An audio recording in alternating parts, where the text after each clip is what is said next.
From WKYT Podcast, this is Uniquely Kentucky. I'm your host, Amber Philpott. Hello, podcast listeners. I hope this episode finds you doing well. When I was a child, I, like a lot of children, enjoyed public education television. Here in Kentucky, we're blessed to have KET, Kentucky Educational Television. I have a confession. While I always wanted to work in television news, there was another profession I longed for. I wanted to be the news quiz lady on KET. I still want to be the news quiz lady. We watched her in school and I adored her. It helped foster a love of current events for me that continues to this day. KET is a gem. It's Kentucky's largest classroom, serving more than 1 million people weekly. There is learning, but there's also an encouragement of imagination. KET also serves the state in a variety of other ways through local programming. My guest this week on Uniquely Kentucky is one of KET's longtime serving hosts, Renee Shaw. She is a Tennessee native, but has made Kentucky her home. She began as a public policy reporter at KET in 1997 and has worked her way up to hosting her own programs, covering the General Assembly and anchoring the state's election night coverage. She's a fellow journalist and a trusted face in Kentucky. Uniquely Kentucky with Amber Philpott is brought to you by the WKYT News and Weather apps, available on the App Store and Google Play. Renee Shaw, welcome to Uniquely Kentucky. How are you? As we record this, we are in the middle of, I'm going to call it Ice-mageddon, because that's what we're in the middle of.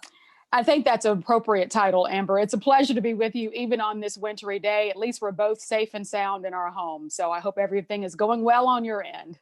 So far, so good. Renee, I like to say you and I, we've met a couple of times. I admire you from afar, just from your work. And I think you're one of the hardest working women in our business, because there's a lot that you do over at KET. And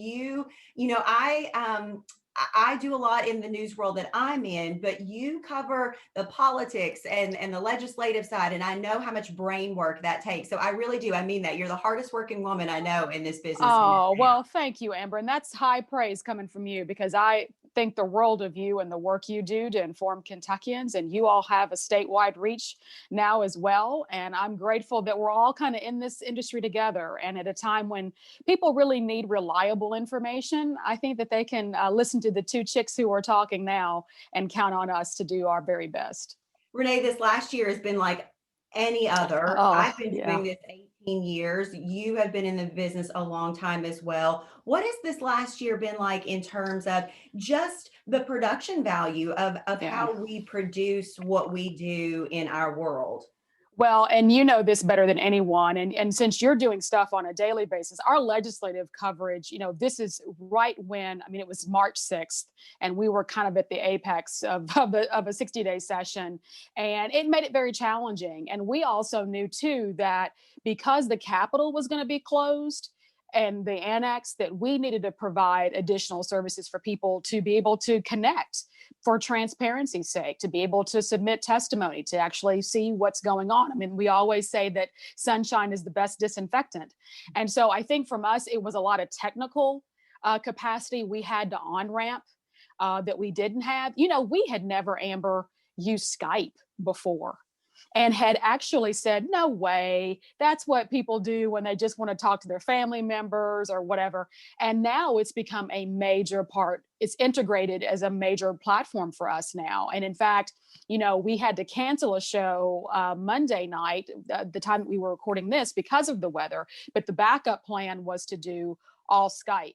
Right. And we had never envisioned that we would use that for broadcast quality. So I think I think that's great now that we've actually become more comfortable with it. We don't believe it gets hitchy. That you have the occasional freezes, but it allows you to talk to somebody in Western Kentucky without having to deploy a whole crew there, particularly in conditions like we're having at the time that we've spoken. So in many ways, it's been a blessing in disguise. I hope you're still there. Did I lose you? Nope. We're right here. See, okay. That's what we're talking about. Sometimes things happen. We're recording this via Zoom, and sometimes that happens. That's right. And so, I think that there's good and bad with it. I think that one thing I miss is being able to do in-person interviews that aren't 12 feet away, right? That we haven't been doing as much field production, which I really miss. We're starting to, get more comfortable with that. So it's really changed that. But it's also, I think, and I know you feel this too, probably, Amber, it's kind of created a sense of we really are important. It's been a really important reminder of how pivotal media is in bringing communities together, particularly during these times of COVID, of social unrest, of political unrest. If we don't do it, who will? And it's a time for legitimate journalists to stake our claim and say, you might get these rogue sources of information that you question the validity of and the credibility of and the transparency of, and even if it's kind of bent with some kind of ideology. But there are your local news sources that are committed to serving you because we live next door to you. We're in your communities, in your churches, in your schools, as just human beings. And I think if we can communicate that more, and I know that KYT does an extremely exceptional job with that, then I think people will start to have a better sense of trust about our institution, the fourth estate, which is so vital to upholding democracy. Absolutely. I don't feel like, in my 17, 18 years, I think this last year was so important because I remember March 6th like it was yesterday. And I remember thinking, this is huge for a lot of reasons. And I remember thinking, this is huge that you're getting your information from us. And I can honestly say, much like you, when you sit down to plan out whatever it is that you're producing or whatever show that you're doing, you really think about that. In the last year, I realized every day has been critical in the dissemination of information, and you have a huge weight on your shoulders to get it correct, to be That's right. with it, and that people trust you when it's coming to you. You started many years ago. You launched Connections. It's always been a program to sort of shine a light, talk about statewide minority issues. Also, Renee, in the last year, what a year for a lot of people to come to the table and have much needed conversations that should have been happening, should have already happened. You've been doing that for years, bringing people together. What has the last year been like in terms of, the racial, the call for racial justice and having more people at the table to talk? Well, I'm so glad you asked that, Amber, because, I guess since 2005 is when I launched Connections, and I've been at KET 24 years and had a short stint in commercial television before that, and public radio is really where my grounding came from. And so I've always been used to going in on these types of issues. And so many of us who have kind of dedicated part of our work to, I don't want to call it social justice because I'm not an activist, I'm a journalist, but, we could see these events rising. We could see just in conversations with people, the temperature of folks when we talked about diversity, inclusion, that there were people who felt like they were being left out. And I think what we have been able to learn in these last few years is that, there's always a segment of the population that feels disenfranchised, maybe not literally in the terms that they denied the right to vote, but they feel disconnected from our systems. And I think whether that's through a racial lens, a gender lens, a socioeconomic lens, many of the same issues are the same. They're consistent. There are common threads. And so I feel very blessed to have been doing work that we've talked about. And there have been some pretty strident voices that I've had on my program. I had on an election night, 2019, I'll never forget it. It was our highest viewed election night ever. But we had, a particular professor who was very strong in his opinions. But I think if you were to go back and look at that interview, it's 2 or 3 hours of television, if you were to review that now, you think, wow, I didn't like what he said, but in many ways what he said was prescient and where we are now, whether or not we wanted to hear it. And I still think, Amber, my next venture is that I want to do something called I See You. Because I'm very cognizant that I'm in a Black body, I'm in a female body. And my world is shaped. People like to say, well, journalists are supposed to be non-biased. Well, that's not true. We all come from a frame of reference, a background, experiences, just life tolls on us. And so for me, it's like I grew up in a rural area that was very homogenous, meaning white, mostly white. And I learned how to navigate that world. And I think positioned me to be able to be in the spaces that I'm in now, where there are very few people who look like me. But I understand what it's like to feel like a misfit. I understand what it feels like to feel like you don't belong in a space. And so I can relate to someone in a different region of our state who feels isolated, who feels like they're not listened to. So my goal is to say, I see you. You know, that we know as communicators that the purpose of communication isn't necessarily to arrive at a shared goal, but you have to have a shared understanding. Right? You have to kind of agree that this is where we are. And Amber, I believe that we don't have a great consensus on where we are. We all say it's bad, but we don't agree on why it's bad and who, not that you have to blame and point fingers, but what are the systems that's causing these maladies to still exist. Right. And so I think that's where I want to go. I've always focused, and I love public policy. It's my love language. But what I've realized in the last 24 years, or at this particular point, is that I've missed the mark, that I've talked so much about programs and policy that I forgot to make, in many instances, the connection to people. Like this really affects someone, and that, you know, it may be positive for you, but negative for her. And so I think I want to do a better job at really connecting the heart. You cannot legislate the heart. And of all the things that I've learned after 24 years of covering legislative sessions and politics is that sometimes we just got to learn to talk to each other. And so my thing now is I just want to get some people in a room and say, okay, so you don't understand why Black athletes with BBN knelt during the national anthem. But I want to hear this basketball player talk about why that's an important gesture for him. No judgment, right? Judgment-free zone. He's not going to judge you. You're not going to judge him. Just listen to each other. And then a moderator in my position really takes a big step back and just throws it out there. And then tries to, you know, I feel like sometimes as moderators, you're like, I don't want to be a part of the thing. But in many ways, we do have a responsibility, if we all want a better world, to say, well, what is my role in making sure the conversation moves into positive action? And I hope that I have the opportunity to do a little bit more of that, because I feel like that I haven't done that enough. And everybody has a story, and it is so similar, whether you're from Eastern Kentucky or West End of Louisville. You know, we've heard poverty is poverty. And I think we need to connect those dots in a more meaningful way than we have. And I'm trying to figure out what that way is. I haven't figured it out yet, but I'm working on it. Does Renee Shaw want to run for politics? Because I see the slogan, I see you, with Renee Shaw running for office.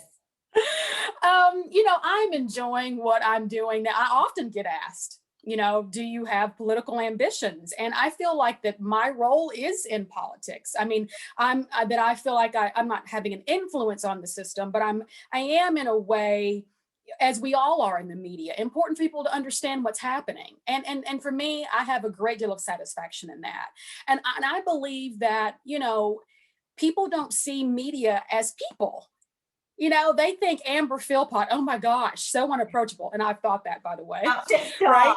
That would make me so mad. Right. But you are the most approachable, kind woman. You know, and I think that we just kind of need to let our guards down. We all hurt. We all have pain. We've all had our own share of tragedies, not just this year, but throughout our lives. I mean, there are great common denominators. Human suffering can be a great connector if we allow it to be, and not look at that as weakness, but as our greatest strength. And so, you know, I feel like there's a way that we need to just kind of pull back from that policy lens a little bit to say, you know what? It really is, you're not making policy for the sake of making policy. You're making it to help people. Let's focus on the people. And I think I see you. And the other hashtag I'd like to use is meet me where you are. Oh, I love it. Right. Because, I hear this from educators, and you've done lots of education stories, and teachers will say, educators will say, well, it's important for me to meet kids where they are, right? Where they are educationally, where they are socially, developmentally, cognitively, meet them where they are. And that extends to a large part of how we interact in the greater social spaces. And so I think, by saying no judgment, I want to know what you think and how you feel, and I want to meet you there. And then I'll talk and you meet me there, and we don't have to agree, but at least we heard each other. Oh, I wish that could happen. And I think that we're starting to get there a little bit, but Yeah. and it just keeps us pushing for it. Things like you're saying, I hope that we're getting there. I hope that we're just finally listening for a moment, just a moment. Yeah.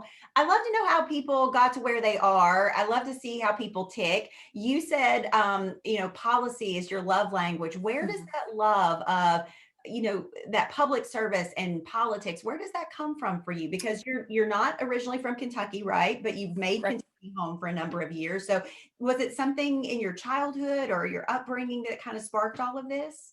Sure. It's a great question. I always say that I was born in Tennessee, but I grew up in Kentucky, and that is double entendre. That, I came to Western Kentucky University. I'm originally from a small rural town called Portland, Tennessee, which is about 30 minutes north of Nashville. I came from a working class family. I got my work ethic from my mom and dad, who just said, if you want what you want, you've got to do what you need to do to get there. And you've got to work hard, and you've got to work twice as hard than you think you may have to. And so at a very young age, I was intrigued by television, and by television news. Like at age 4, I would sit there with my little pretend typewriter, and I would type away as I would be watching Ruth Ann Leach and Brenda Blackman on News Channel 5, this WTVQ, I think, not TVQ, but TBF affiliate, CBS affiliate in Nashville. And ironically, years later, I would end up working with Bill Goodman, who had worked as a news director at that same television station. So I would pretend as a little girl that I was doing the news. And back then in the mid to late 70s, I'm 48, there weren't very many African Americans doing that, particularly women. And so I kind of, and I even noticed that at that time that, oh, well, how come this person's not there? And so I really had a love for that. And then when I got to college at Western, and I had my first African-American professor, teacher, educator in my whole experience. She was a government professor, and I knew that political science was where I wanted to be, but I knew that journalism somehow. And she said, well, why don't you just put them together? And she became a great mentor to me, Dr. Sandra Audrey, and really helped kind of shape my approach, maybe not my thinking, but my approach to how I could really meld these two passions. And so I've always been interested in public affairs and news. And I was an only child growing up, and I was surrounded by adults. Uncles would come over, they had all served in the military. And so we talked about, Iran-Contra. I had opinions about all these world events, and I didn't want to leave the room.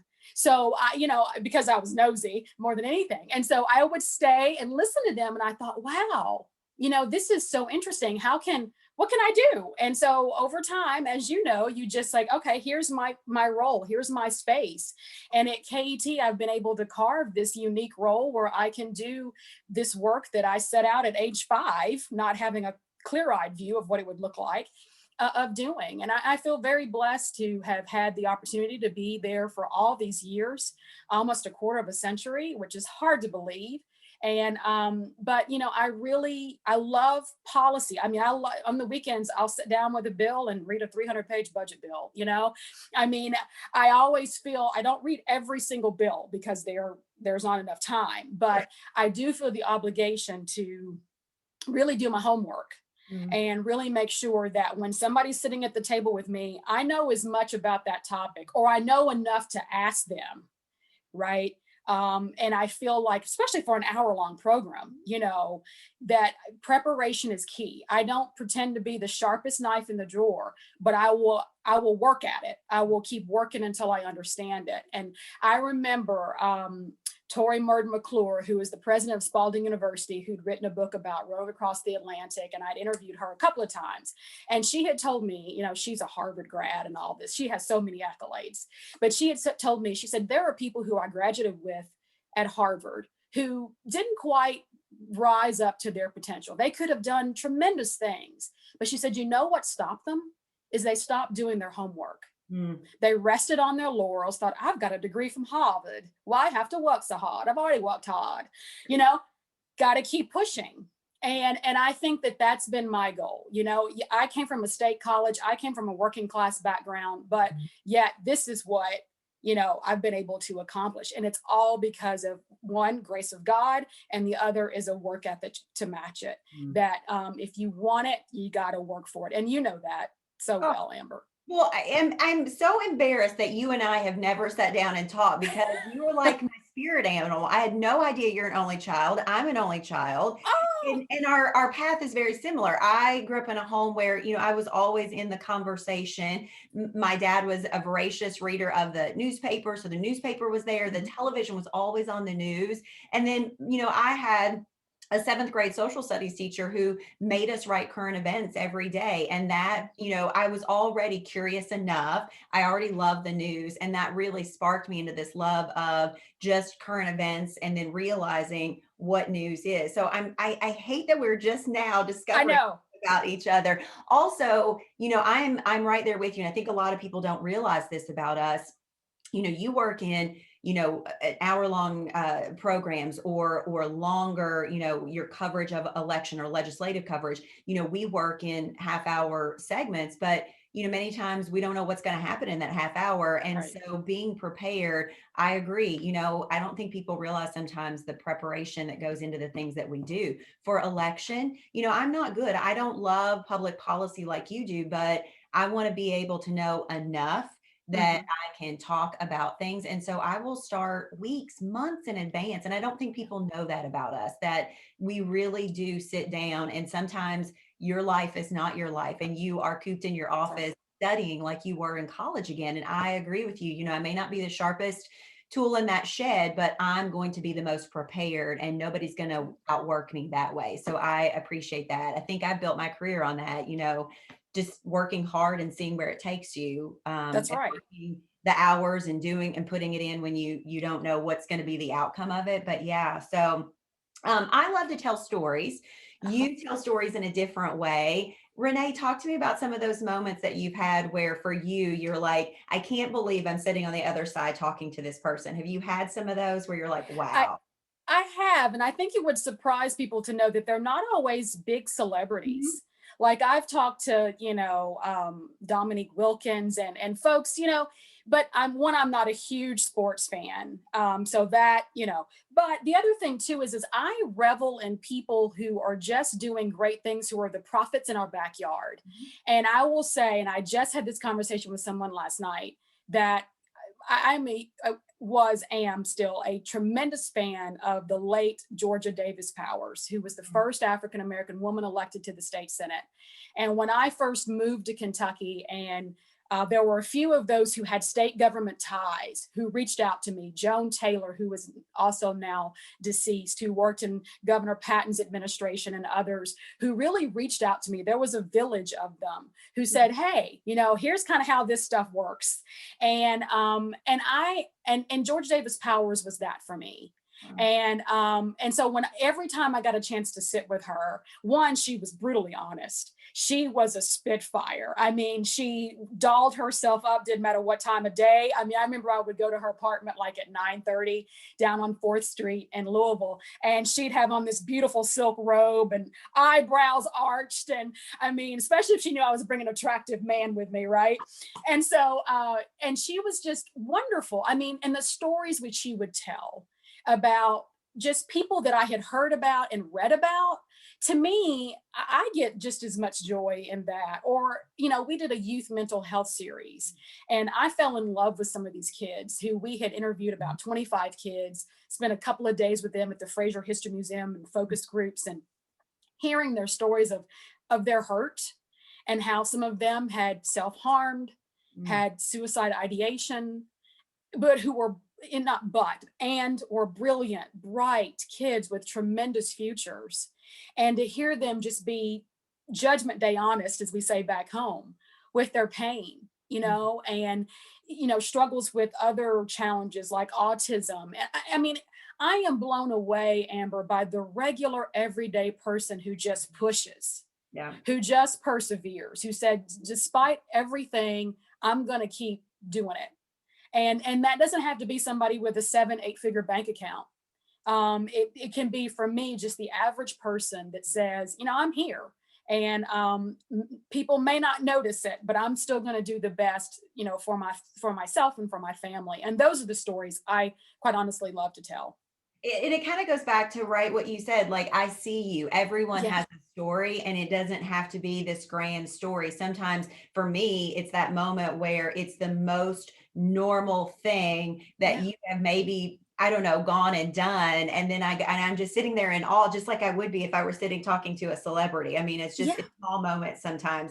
That is a great segue into, I'm fascinated by this new show that's going to be out. I don't maybe call it show, I'll call it program. Kentucky Historical Society's put out Kentucky Ancestors Town Hall. And I love the tagline: every family has at least one mystery, an intriguing person, a possible connection, or someone famous or maybe infamous. That's right. Family. This is so cool. So how did this even come about, and what is it going to be like for people to see?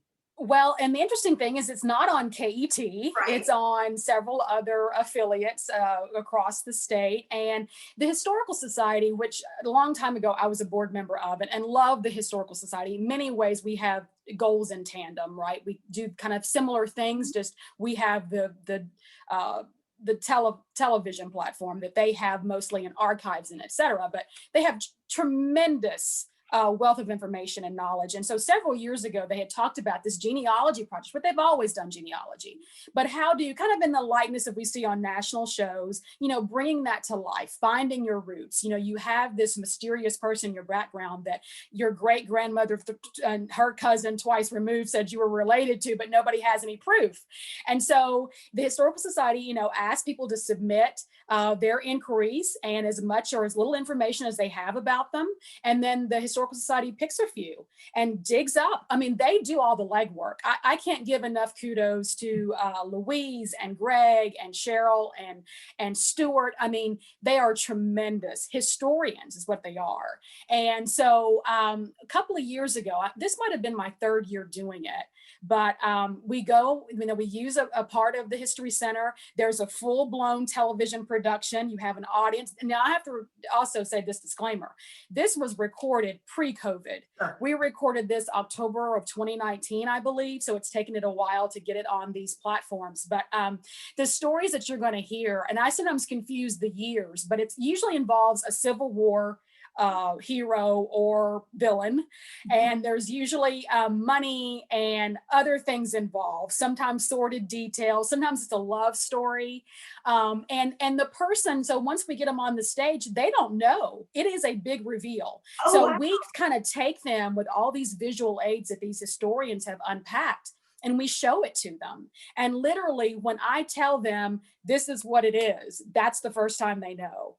And we've had some enormous surprises, and it's been a great deal of fun to work on these. And really, Amber, this is the one time that I kind of get to come in and just be the talent. Yeah. I'm not producing a thing. I didn't research a thing. I didn't write a thing. I mean, I'm just carrying the water for the Historical Society that's worked so hard to do all of this. And I kind of feel ashamed that, people are giving me so much credit. It was like, no, they did all the work. But it's really fun, and I enjoy doing it, and I hope people will enjoy watching it. Well, I'm going to tell people, I know that this will go out and people will be listening at all times, but if you are listening as we're recording this, February 20th, it looks like is going to be the first date that I have that it'll be out. And then and it looks like it goes all the way from February to June of this year. So people can check it out. A lot of different places, but you can go to history.ky.gov to find out where you can watch it. Man, what a gem Kentucky Educational Television is. I often joke and tell people that also one of the reasons that I was inspired to do what I'm doing is when I was young, I wanted to be the news quiz lady. And I still, if I don't do television news and there's a place for me, I want to be the news quiz lady. And so it's just a gem of what it provides. And I hope that, people don't always, I think, appreciate that we have KET right here in Lexington, in our backyard, and for all of the things that it provides. Well, thank you for saying that, Amber. And, I always say when we're making our pitches during our fund drives, we're not just a TV station. There's a great deal. I do some educational programs that may not get on our air, but work in a professional development capacity. And even some of our programs have that, relatability to be used in the classroom. So, and there are not very many other states who have a KET. We're one of the few still standing. And so I feel very blessed. I call it Lynn Press's KET. I was fortunate enough to know Mr. Press. I didn't work with him, but he was an enormous cheerleader of mine. And I know, and part of how I've been able to progress is because he constantly was pushing me and applauding me and supporting me. And he believed in access to education, to cultural affairs, to public policy information. And I hope that I can carry on that legacy. And it's my privilege to be in a position to do so. I checked the clock, two gals that love to talk. Of course, we've already gone over our time limit of what I said we were going to do. Renee, before I let you go, one of the reasons why I started this is that I just love talking to people, and I named it Uniquely Kentucky because I wanted to talk to the people who I think make Kentucky so unique. So Renee, you've been here, you've chosen to make this home. What to you makes Kentucky so unique? The people. I mean, hands down. I mean, we can talk about, Derby and Keeneland and all those attractions, but really what keeps me here are the relationships. And I think if ever a time when we've realized that all the other things can fall to the wayside, but the people in our life matter the most, and the people that we get to meet as journalists, the stories we get to tell, that's uniquely Kentucky. Renee, how do people keep up with you if they want to, find out about the programs that you host or just what you're doing in the community? I know that you do a lot of public speaking engagements and you do a lot of things. So how can people get in touch with you if they'd like to find you? They can find me on Twitter at Renee KET. I'm on Instagram, but I'm such an epic failure at that. I mean, it's like, I can't remember to do all that, and Hootsuite and all that. I'm still trying to learn. Facebook, I'm on. I might be a capacity there, but on Twitter, I don't reveal a lot of personal things. I try to keep it pretty professional, but I do love hearing from people if they have ideas. And people are always in need, and sometimes you don't do a show out of their need. You just say, well, here's a resource, here who I can refer you to. And I like to receive those things and respond. So you don't have to have a show idea. You can just reach out and say hi. And if you have a suggestion, I'd be glad to receive it. Well, I think, Renee, after COVID and once we can get together, we're going to come and we're going to sit down and we're going to meet in person and do a little bit more talking. How about that? Yes. And I think I should have you on my show. Well, so I would love it. So I would be honored. Let's do that for sure. Renee Shaw, everyone, thank you for making Kentucky, informing Kentucky, also making Kentucky a better place, because you do bring a lot of issues to the table, and you certainly do try to sort them out. I'm sure you've got a bill to get to read somewhere, so I'm going to let you go, but I appreciate your time, Renee. Thank you, Amber, and thank you for the work you do, and Bill Bryant, who we share on Fridays. I just think Sam, Dick, all of you all. I'm blessed to call you colleagues, and so proud of the work you all do. Right back at you.